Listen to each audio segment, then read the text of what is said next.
Sesi yang kedua, Kak Andi masih bersama dengan kita, siap menceritakan perjalanan hidupnya lebih lagi buat kita semua. Jadi tunggu apa lagi? Yuk kita langsung ngobrol aja. Tadi aku udah bocorin dikit ya. Aku lihat Instagram Kak Andi, wah isinya liburan terus ya. Liburannya sama keluarga, sama istri juga. Yes. Nah ini aku pengen ulik juga, karena gak kalah menarik. Istrinya ini ditemukan di tempat kerja juga ya. Yes, betul banget. Nah, jadi hikmah dari tempat perusahaan ini adalah memberikan penghasilan yang besar. Istri pun ditemukan di sini juga. Luar biasa ya. Semua ada include di dalamnya. Tapi yang menarik, pengakuan Kak Andi, ini ada fun fact-nya. Kak Andi sudah bertemu istrinya bahkan di masa kecil. Betul. Pernah liburan bareng. Betul. Ini kan menarik. Lu katanya ketemu di tempat kerja, kok bisa liburan bareng di masa kecil? Boleh ceritain dong Kak Andi waktu itu? Jadi sebenarnya kalau saya dengan istri saya ini, beliau luar biasa loh Yul. Karena apa? Hanya 1%, 1% penduduk di Indonesia, Ya. itu dia termasuk 1% penduduk di Indonesia Apa yang kategori? punya saya bilang anugerah lah ya, resus darah negatif. Oke. Nah, sangat sedikit itu. Ternyata cuma hanya 1%. Aha. Saya juga baru tahu dari kemarin dia sharing di sosial media dia. Nah, dan memang kalau ketemu dia itu gak nyangka juga. Karena apa? Karena sebenarnya istri saya ini adalah saudara jauh saya. Oh. Jadi adik dari mamanya itu nikah dengan adik dari papi saya. Jadi saudara jauh, memang kita gak ada hubungan darah. Iya, iya. Nah, jadi saudara jauh dan ternyata hari ini jadi istri gitu loh. Yul. Wow ya, kayaknya udah jodoh kali ya. Udah dipertemukan dari kecil sampai akhirnya sekarang bisa bertemu juga Yes, gitu ya. yes. Yang menarik adalah gimana nih rasanya Kak bisa bekerja sekarang kini satu perusahaan, jadi menjalankan usaha ini bersama-sama juga. Yes, gitu ya. betul banget. Karena perusahaan ini yang aku rintis ini kan memang awalnya perusahaan ini punya produk yang bergerak di bidang kesehatan dengan produk perbahan. Dan pada tahun 2010-an, 2014 kalau saya nggak salah ingat, perusahaan ini punya lini produk yang baru yaitu bergerak di skincare. Oke. Dan kebetulan hari ini istri saya memang bergerak bersama saya dengan satu perusahaan dan beliau memang lebih fokus di skincare-nya. Sehingga hari ini kita juga punya beberapa studio treatment di Kota Bandung. Wow. Seperti itu. Ya. Menyenangkan sekali ya bisa kerja bareng istri. Jadi masih lini kerja yang kurang lebih sama dan segala macam. Lalu yang bisa menginspirasi kita semua pergi liburan bareng-bareng dan segala macam itu juga itu jadi satu hal yang luar biasa juga ya. Betul. Tapi baru married juga? Baru 2 tahun. Baru 2 tahun ya. Apa nih yang bisa perbedaan pas pacaran dan menikah yang bisa diceritakan buat kita semua nih Kak Andi? Satu hal yang paling membuat saya berkesan adalah ketika kita mulai memutuskan mau married. Karena waktu kita mau married, kita memang putuskan untuk bagaimana caranya kita itu bisa mandiri tanpa maksudnya support dari orang tua. Maksudnya support itu support finansial ya Yul. Karena kan kebanyakan married itu rata-rata orang tua itu memberikan support. Nah kami ini pengen coba bagaimana kita berjuang berdua gitu loh. Karena kan katanya merit itu 2 menjadi 1. Bagaimana kita bersatu untuk berjuang bersama untuk ya persiapan merit. Dan awalnya kan memang pikir merit udahlah kita yang sederhana. Sederhana sama yang contoh cari fotografer yang murah sama fotografer yang paling bagus. Bedanya dikit. Cari MC yang oke dengan MC yang harganya standar bedanya juga dikit. Akhirnya dikit. Ternyata biaya meritnya luar biasa kan. Tapi puji syukurnya ya kita bisa menghadapi itu semua. Dan karena kita di perusahaan yang sama, kita bisa saling memantau.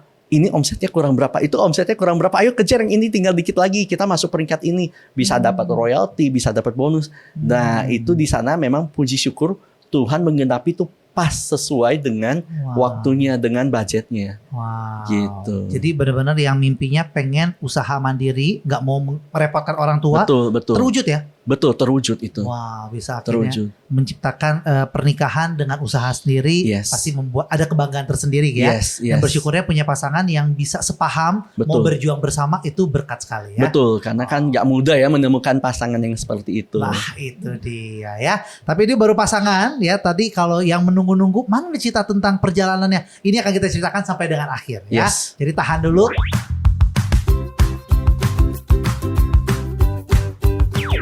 Ini dia sesi yang terakhir. Yuk kita langsung ngobrol sama Kak Andi aja. Dan ini menarik, aku juga baru tahu. Kita ketemu tadi kan udah bilang ya 2012-an kurang lebih ya. Betul. Aku pikir Kak Andi udah mulai serius di sana. Makanya kalau 13 tahun perjalanan di sana itu ya wajar aja sekarang udah sukses.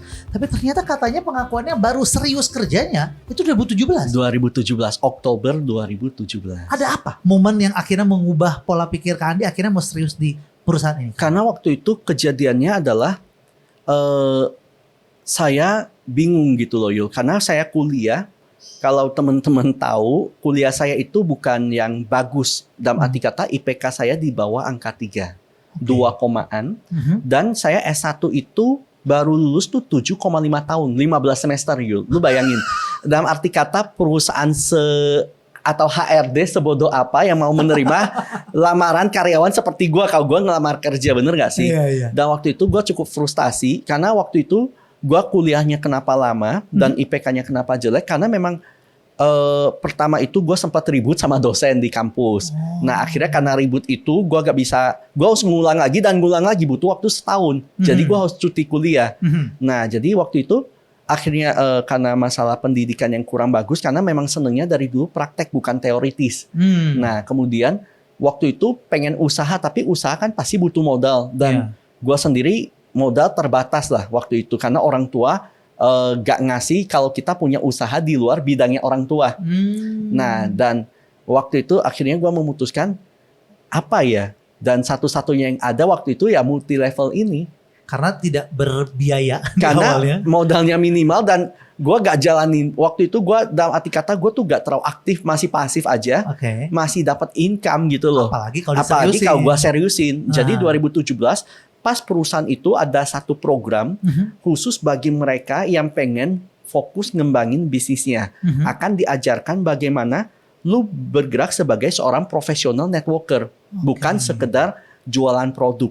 Nah waktu itu gue pikir goals daripada program ini apa? Sebenarnya program ini harusnya 3 tahun, tapi karena gua angkatan pertama, itu gua 5 tahun trial and error-nya.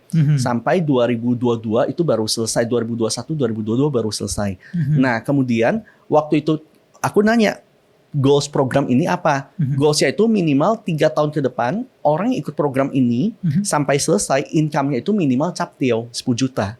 Dan bagi saya waktu itu, oh lumayan, karena kalau kerja di perusahaan jarang ada yang punya gaji 10 juta dalam waktu 3 tahun. Dan ini dijanjikan bisa dapat 10 juta dalam waktu 3 tahun.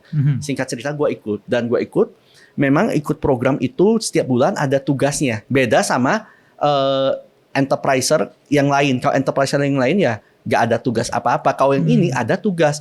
Tiap bulan wajib baca buku ini, wajib dengar audio ini, wajib merekrut berapa orang, wajib menjual dengan omset berapa. Jadi kita dikasih goals, walaupun goalsnya gak langsung gede, bertahap. Dan puji syukur, gue ikut program itu dan gue mengikuti tugasnya. Dan itu gak nyangka sebulan demi sebulan akhirnya sudah 5 tahun dan itu mulai ngerasain hasilnya. Wow, jadi aku belajar juga ada pengembangan diri di sini ya? Yes, pengembangan dirinya itu yang saya dapatkan Yul sampai dengan hari ini. Bahkan hari ini di grup kami bikin program yang sama dalam waktu 6 bulan ke depan. Jadi kita lagi merancang juga siapa tahu untuk anak-anak mahasiswa hari ini yang pengen belajar magang.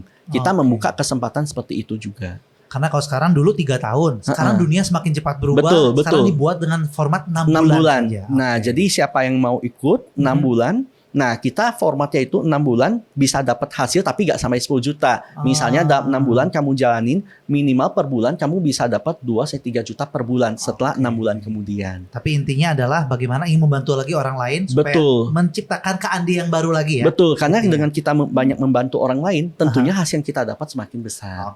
Nah, ini kalau aku ceritain nanti kesannya jadi kayak promosi. Jangan ya, jangan banyak. Tapi aku pengen cerita setelah mencapai itu semua. Bisa karena Kak Andi kan sudah sukses dengan program tersebut. Pendapatannya bahkan di atas dari yang dijanjikan. Tadi kan 10 juta per bulan. Betul. Yang ingin aku highlight adalah bagaimana Kak Andi itu gak cuma menikmati berkatnya buat dirinya sendiri aja. Tapi yang terpenting adalah orang-orang yang kasihi di sekelilingnya. Yang berjasa adalah orang tua. Yang menarik kalau lihat di handphone di wallpapernya bukan foto dia loh. Tapi boleh ceritakan makna foto itu apa sih Kak? Sebenarnya ya tidak disangka juga waktu pandemi tahun 2020 setiap kita mengalami, bahkan dunia mengalami.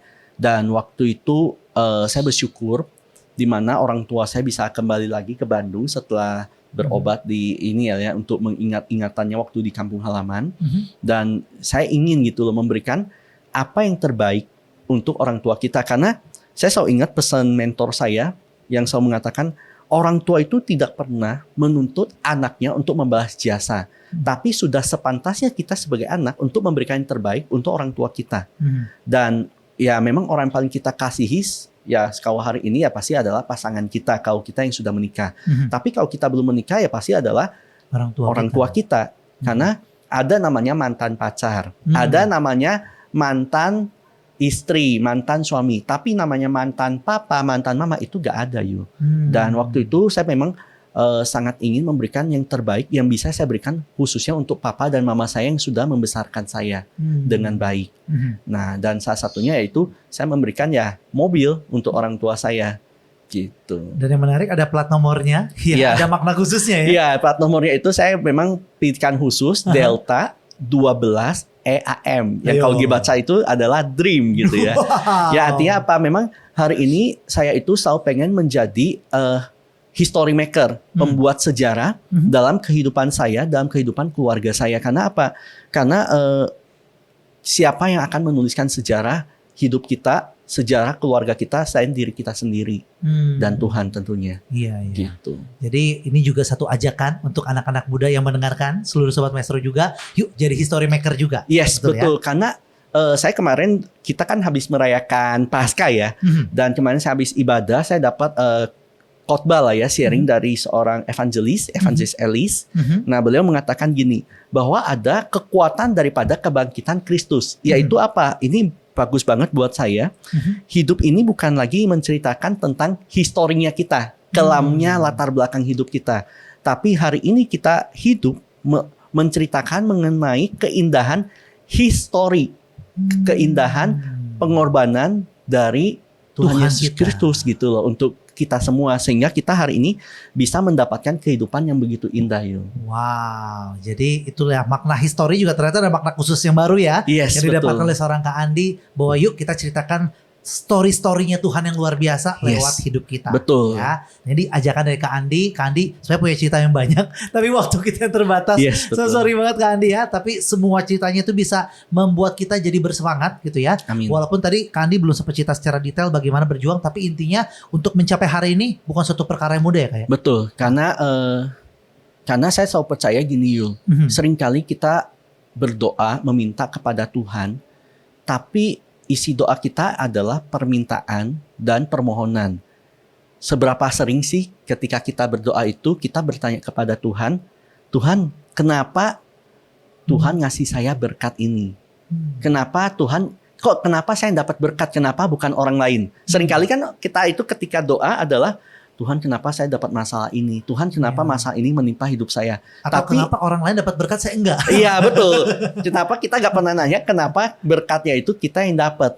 Nah itu yang seringkali ketika dapat berkat kita mulai berhati-hati. Tuhan kira-kira siapa yang harus saya berkati dengan berkat Tuhan ini? Oke. Gitu. Jadi ini poin terakhir juga aku tangkap, setelah kita diberkati banyak oleh Tuhan, jangan lupa untuk memberkati juga orang lain ya. Yes, diberkati untuk memberkati. Wow, itu dia cerita dari Kak Andi begitu luar biasa, menginspirasi kita semua. Yuk anak muda yang males-males, gak mau mempersiapkan masa depannya. Nih salah satu contoh anak muda, bukan anak muda lagi atau gimana nih Kak Andi? Masih muda, kita masih muda ya. Masih muda ya. Nah itu ya semangatnya ingin kita sebarkan terus kepada semua anak muda yang mendengarkan ya.